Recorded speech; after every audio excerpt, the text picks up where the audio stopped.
बाबा अपने बच्चों से सवाल करते हैं। बहुत ही प्यारा सवाल है और पूरा जीवन इसी पे टिका हुआ है। तो सवाल को जरा ध्यान से सुनिएगा। बाबा कहते हैं कि कई बार बच्चों से कोई पूछते हैं कि तुमने आत्मा का साक्षात्कार किया है, सो तुम उन्हें कौन सा उत्तर दोगे?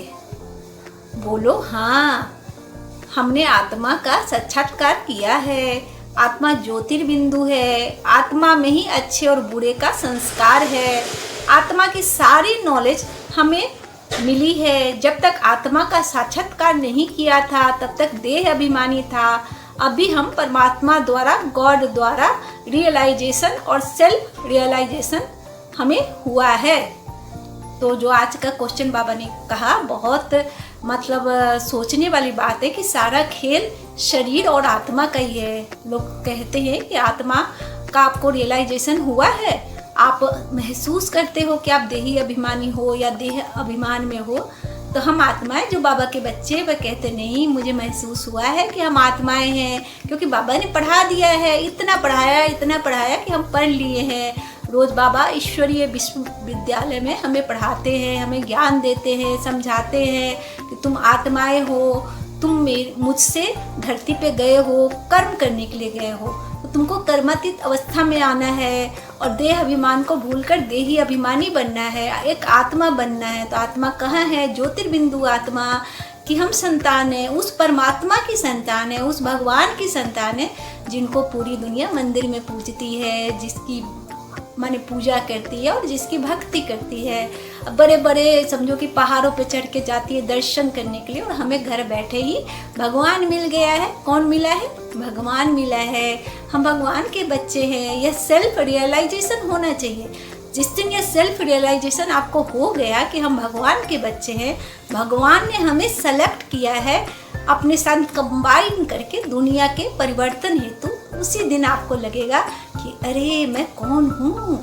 मैं आत्मा, महान आत्मा हूँ।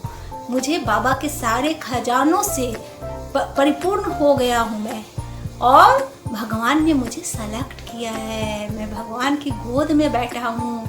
ऐसा सेल्फ अगर आप रियलाइजेशन करोगे तो भगवान को भी आप पहचान लोगे और खुद को भी पहचान लोगे। जब खुद को पहचान लोगे तो बाबा से कनेक्ट कर पाओगे। बाबा के साथ बैठकर बहुत देर एकदम अतीन्द्रिय सुख पाओगे। तो बाबा कहते हैं कि अपने आप को आत्मा समझो। मेन खेल यहाँ आत्मा का है और शरीर का है। शरीरवान में हमें बहुत सारी प्रॉब्लम है, लेकिन जैसे ही हम आत्म अभिमानी बनते हैं, हम फरिश्ता बन जाते हैं, फरिश्ता स्वरूप में स्थित हो जाते हैं, अपने 5 स्वरूपों का दर्शन करते हैं, जहाँ पर हम देवता हैं, पूज्य स्वरूप है, हम फिर उसके बाद हम ब्राह्मण स्वरूप में आते हैं, फिर फरिश्ता बन जाते हैं। तो अपने आप को महसूस करो कि आप फरिश्ता हो। जैसा जैसा सोचते जाओगे वैसे वैसे बनते जाओगे, क्योंकि जो हमारा मन स्वीकार करता है, जिस बात को हमारा मन स्वीकार करता है, वही सत्य होता है।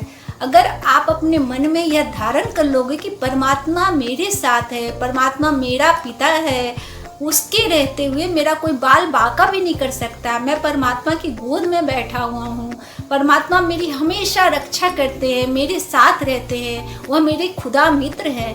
तो जब यह आपका मन स्वीकार कर लेगा, उसी दिन से आपको चमत्कार दिखने लगेगा, लाइफ बदल जाएगी, जीवन परिवर्तन हो जाएगा। आप कर्मातीत अवस्था को प्राप्त कर लोगे, देही अभिमानी हो जाओगे। अब बाबा से आपका डायरेक्ट कनेक्शन हो जाएगा। जैसे कहते हैं ना कि किसी बड़े अधिकारी से डायरेक्ट कनेक्शन होता है, तो छोटे मोटे अधिकारी को नहीं पूछना पड़ता है। तो हम भी बड़े अधिकारी जो हमारे परमात्मा पिता है, जो उनसे कनेक्शन हो जाएगा, तो ये छोटी मोटी बीमारियाँ, छोटे मोटे जो हमारी विकार है, वो सब दूर हमसे भाग जाएंगे।